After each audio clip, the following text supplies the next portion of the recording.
ঢাকায় শাহালী মাজার প্রাঙ্গণে আগত জিয়ারতকারীদের উপর হামলা নিয়ে সারা দেশে বেশ আলোচনা সমালোচনার ঝড় বইছে।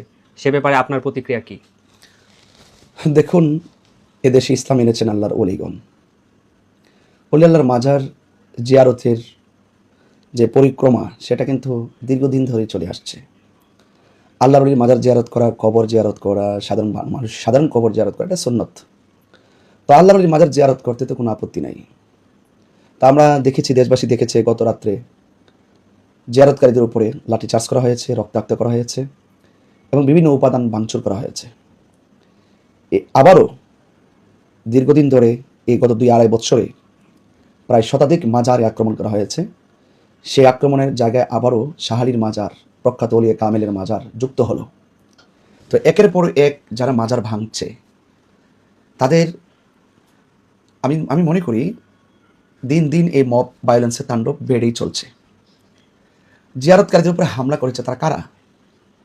স্থানীয় এমপি ব্যারিস্টার আরমান সাহেব তিনি বলেছেন, আমি একটি নিউজে দেখেছি, তিনি নাকি বলেছেন সেখানে মাদক বিরোধী অভিযান চালানো হয়েছে। আবার সেখানে পুলিশ প্রশাসন বলছেন সেখানে কোনো হতাহতের ঘটনা ঘটেনি। আমি দুইটা বিশ্লেষণ মানুষের সামনে তুলে ধরব। স্থানীয় এমপি বলেছেন মাদক বিরোধী অভিযান চালানো হয়েছে, অর্থাৎ শাহালী বগদাদী রহমতুল্লাহের মাজারে কে বা কারা মাদক সেবন করেছে, নেশা করেছে, তাদের বিরুদ্ধে অভিযান চালানো হয়েছে।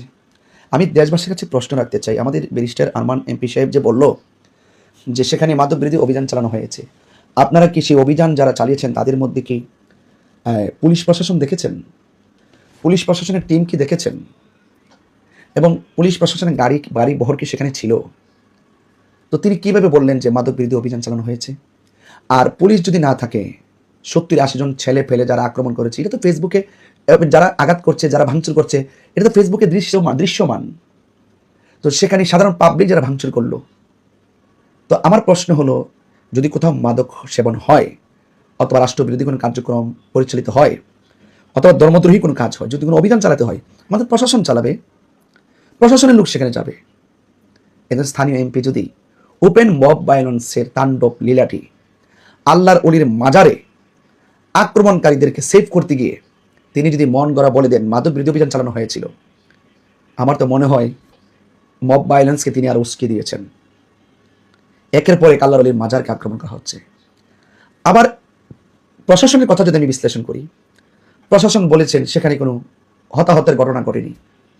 এই যে লাঠিতে আঘাত করলো, এগুলো ফেসবুকে দৃশ্যমান। তো সেখানে কোনো আঘাত, কোনো লাঠি ছোটা নিয়ে কোনো আঘাত হয়নি, হতাহতের ঘটনা ঘটেনি, কোনো মারামারি হয়নি। এত বড় দৃশ্যমান এই জিয়ারতকারীদের উপরে আক্রমণ করার পরও প্রশাসন কিভাবে বলে যে এখানে হতাহতের ঘটনা ঘটেনি? আচ্ছা বলুন, দেশের দায়িত্বই আসলো কার কাছে? প্রশাসনই বা কি করে? এইভাবে যদি দায়িত্বশীল ব্যক্তিগুলোর দায়িত্বহীন আচরণ করেন, তাহলে তো আপনারা এক শ্রেণীর মানুষকে আল্লাহর ওলিদের বিরুদ্ধে অবস্থান নিয়ে জিয়ারতকারীদেরকে মব ভায়োলেন্সে অ্যাটাকিং করার প্রসেস আপনারা করে দিলেন। তো আজকাল না করুক, আপনারা জানেন এই দেশে 70% আল্লাহর ওলিদের ভক্ত, তরিকাপন্থী মানুষ, যারা এখানে আক্রমণ করতে গিয়েছে। এখন সকল জিয়ারতকারীদের একত্রিত হয়ে যদি উল্টা বা তাদেরকে আক্রমণ করে, তখন আপনারা হয়তো মামলার পথ বেছে নেবেন। এবং উল্টা যদি আক্রমণ শুরু করে, তাহলে এটার দায়ভারটা কে নেবে?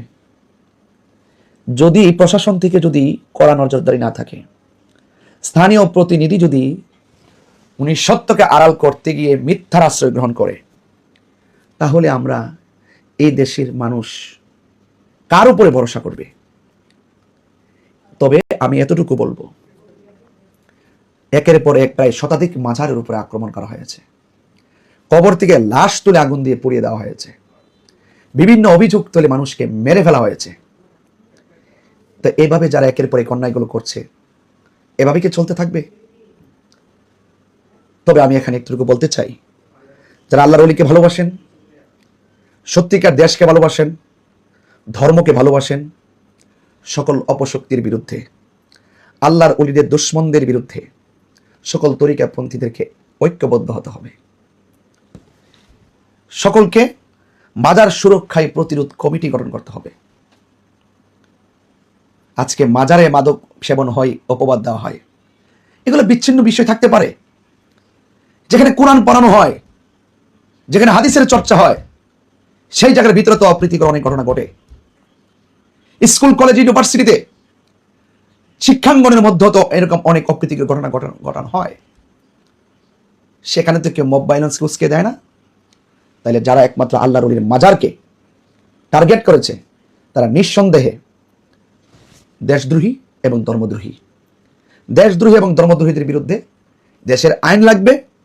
সচেতন মানুষকে, সচেতন নাগরিককে ঐক্যবদ্ধ হতে হবে।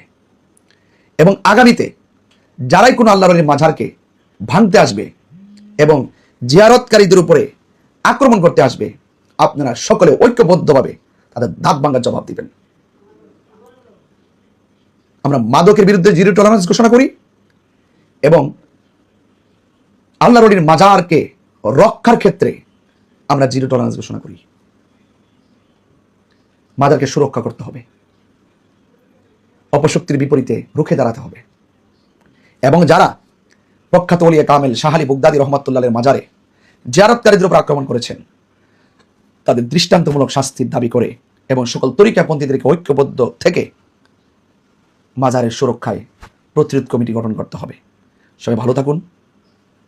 আসসালামু আলাইকুম ওয়া রাহমাতুল্লাহি ওয়া বারাকাতুহু।